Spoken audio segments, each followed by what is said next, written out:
Jadi lebih baik jangan. Bahaya, syirik ini bahaya. Maka apa Allah katakan, inna syirka la zulmun azim. Syirik itu dosa besar yang paling besar, yang berlakunya nggak akan dimaafkan oleh Allah. Sebesar apapun dosa orang, kalau nggak punya dosa syirik masuk surga dia. Tapi transit dulu di neraka kalau banyak banget, kalau berat. Tapi kalau punya dosa syirik, apa kata Allah? Khalidina fiha abada ulaika hum syarrul bariyah. Surat Al-Bayyinah, kita hafal semua suratnya, ayat 6. Dia kekal di dalam neraka selama-lamanya, nggak bisa keluar. Jadi banyak orang minta tolong sama jin, sama setan. Bahkan musim pemilu nanti banyak. Saya ngisi pengajian di Kemang Pratama 3, saya rutin ngisi pengajian. 2 minggu lagi ngisi di situ. Di situ ada rumah dukun terkenal, Pak. Wih, rumahnya bak istana. Artinya apa? Peminatnya banyak. Peminatnya banyak. Maharnya nggak kira-kira. Karena ngefek. Jinnya nggak tanggung-tanggung juga dimintain bantuan. Sekali melakukan bisa minta bantuan berapa jin. Dan jin itu nggak mau gratisan dia. Pasti ada imbalan. Dan imbalan paling disengih itu kemusyrikan. Karena jin itu izin sama Allah ketika diusir, ketika setelah mengganggu Adam, diusir dari surga, dia mengatakan, rojim, kamu sesat masuk neraka. Nggak apa-apa ya Allah. Yang penting izinin saya ngajak manusia sebanyak-banyaknya. Silahkan kata Allah. Manusia udah aku kasih akal, pikiran. Dia tahu mana yang hak, mana yang batil. Nah sekarang kita hanya ngikut nggak. Sampai ada di dalam Al-Quran itu ceramah iblis khusus di neraka. Jangan sampai kita cita-cita pengen dengar, Pak. Oh, saya pengen dengar, penasaran. Kalau kita dengar, masuk neraka berarti kita. Apakah ceramah iblis isinya kurang lebih? Isinya, saya itu cuma ngajak, ngerayu doang. Nggak pernah saya narik tangan ente. Sini maksiat, sini berzina, nggak pernah. Tapi kenapa ente mau? Salahin diri ente sendiri, katanya. Jangan salahin saya, wong saya aja disiksa sekarang. Walumu anfusakum. Nah ini jamaah yang dirahmati Allah. Ini dosa syirik ini ngeri, hati-hati banget. Karena kalau kita jatuh ke situ, menghapus seluruh amal soleh kita. Kita udah rajin ngaji, berapa Ramadan kita sudah lewati, umroh bahkan 2-3 kali. Bahkan mungkin ada yang sudah haji. Sekali berbuat itu kosong semua ini, Pak. Dan nggak bisa balik kalau udah dikosongin. Kalau kita tobat, kita mulai lagi dari nol. Mulai lagi dari nol. Pahalanya maksudnya mulai dari nol. Jadi salahnya tetap utuh. Nah ini yang ngerinya. Nah, terus yang syar'i gimana? Yang syar'i ruqyah syar'i ya. Yang syar'i ya, nah, misalnya ada orang kemasukan dibacain ayat-ayat ruqyah. Ayat-ayat ruqyah kan Al-Fatihah, ayat kursi, 5 ayat pertama Al-Baqarah, 2 ayat terakhir surat Al-Baqarah, Al-Ikhlas, Al-Falaq, An-Nas, As-Saffat. Banyak ayat-ayat Al-Quran itu.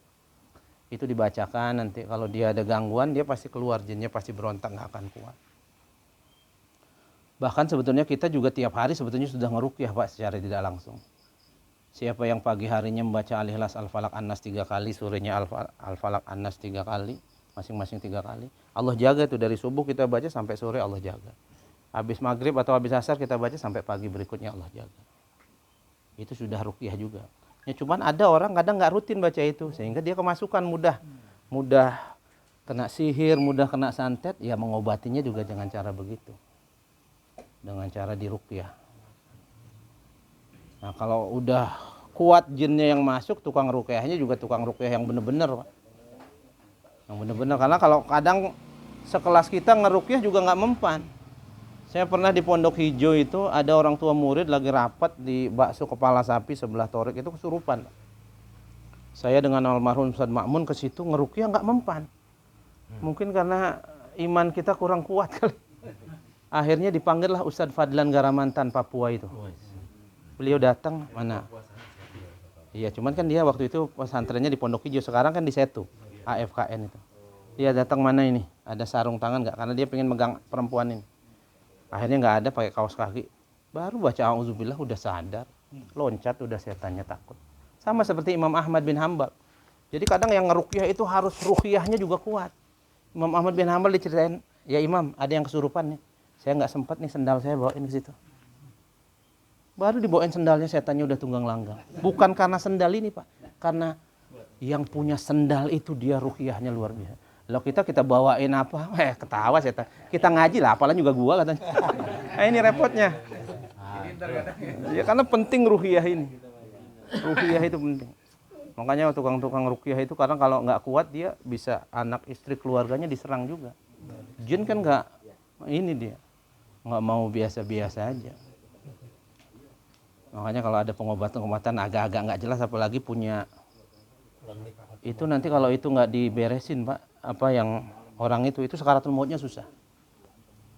Teman saya namanya Ustadz Umar Mita, banyak di YouTube ceramahnya, tinggal di Kemang Pratama, pernah diminta tolong, Pak Ustadz, orang tua kami lagi sakitnya aneh katanya, sudah hampir seminggu, coba ditengok Pak. Pas dicek, wah ini mah bukan sakit, ini sakaratul maut ini. Tapi kok separah ini? Ada sesuatu nggak? Ada sih Pak, kamarnya di situ, tapi kami nggak boleh masuk semuanya. Izinin saya masuk. Pas diizinin masuk itu, keris, cincin, batu akik. Bukan berarti nggak boleh pakai batu akik, saya juga sering pakai. Ya nggak boleh yang ada jinnya, ada khodamnya. Kalau pakai batu buat perhiasan, Nabi pakai cincin, tapi di kelingking biasanya Nabi. Makanya kalau Habib-Habib itu sering pakai sini sunnah. Ya kita di sini juga boleh, yang nggak boleh, yang nggak cocok di sini Pak. Jelek lihat. Jadi jamaah yang dirahmati oleh Allah, jadi benda-benda pusaka itu syirik itu. Ada jinnya. Saya punya keris nih, bisa begini-begini. Saya punya teman waktu kuliah, dia kemana-mana bawa keris kecil di dompetnya, karena dia supir. Kalau bawa ini tenang katanya. Nah, ini syirik ini, bagian dari kemusyrikan. Apalagi orang mau buka usaha, pesugihan, ini kan banyak nih, minta pesugihan. Pasar-pasar. Dan itu ada penglaris dan lain sebagainya. Itu ada, itu kemusyrikan semua. Nah ini akhirnya apa? Masuk dia kamar itu, izinin saya bakar ini, saya baca ayat ruhyah, dimusnahkan.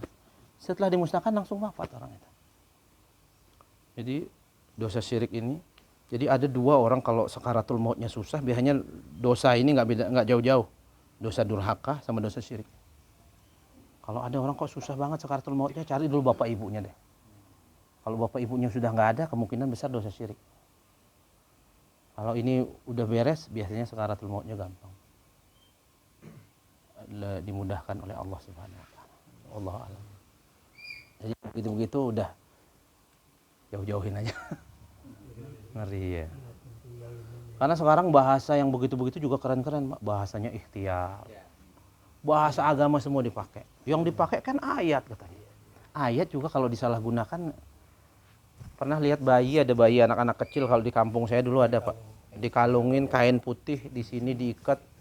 Dalamnya itu kalau Bapak buka Al-Ikhlas, Al-Falaq, An-Nas, Pak. Ayat ruqyah semua. Tapi kan disalahgunain. Ditaruh di sini ke toilet dibawa. Boleh nggak Al-Quran ke toilet? Nggak boleh Pak. BAB kena, kadang kena najis, Allah nggak boleh. Nah, itu niatnya apa dulu? Kan nama-nama lu bin niat tadi udah pada hafal ayatnya. Niatnya buat penjagaan, nggak usah pakai begitu. Kadang kita ngelihat kaligrafi itu aneh-aneh. Itu namanya raja dalam ilmu sihir. Ayat dibolak-balik, nanti ada Abu Bakar, Umar, Utsman, Ali, ada begini aneh-aneh itu. Nah, itu juga bagian dari kemusyrikan. Itu namanya tamaim. Inna ruqa jampi-jampi wa tamaim, ayat-ayat yang disalahgunakan ditulis bolak-balik.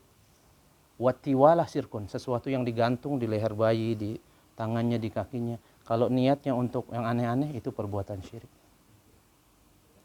Nabi pernah lihat sahabat pakai begitu. Kata Nabi apa? Inza'ha. Buka enggak? Fa in mutta wa huwa 'alaika lan taflah abadan. Kalau ente mati masih ada tuh gelang syirik itu di tanganmu, kok enggak akan pernah masuk surga, kata Nabi. Maka hati-hati. Kalau punya cincinnya begitu udah buang aja Pak, bacain ayat-ayat ruqyah. Oh saya ngeri, udah cari ustaz aja yang ngerti ruqyah, saya juga nggak berani. Cari yang lain. Ruqyah buang Pak. Nah, beli aja cincin yang bagus-bagus pakai keren. Enggak usah yang aneh. Iya Pak, ayat-ayat salah gunakan. Ayat Al-Quran juga ada di Iya. itu. Sampai dia terakhir kemarin itu bilang saya disuruh dibuka praktek di sono di Kuwait atau di mana 1 bulan 3 miliar. 2 bulan Pak. Karena menyembuhin asam lambung, dokter sono berlipat ke sini Pak.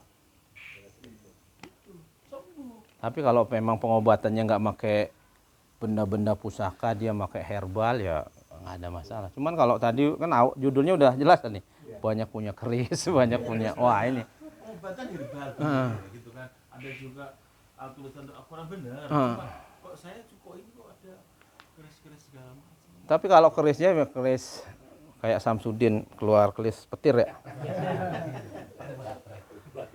Tapi kalau keris-kerisnya memang dia pusaka, bukan nggak ada khodam, nggak ada apa, ya nggak apa-apa, Pak. Cuman saya khawatir ini mengarah ke situ. Biasanya kalau nggak beda jauh lah kalau dukun-dukun ke situ-situ itu keris, ini semar mesem, apalah namanya. Nah, itu udah nggak beda jauh itu. Udah. Lebih baik di ini karena dosanya luar biasa itu.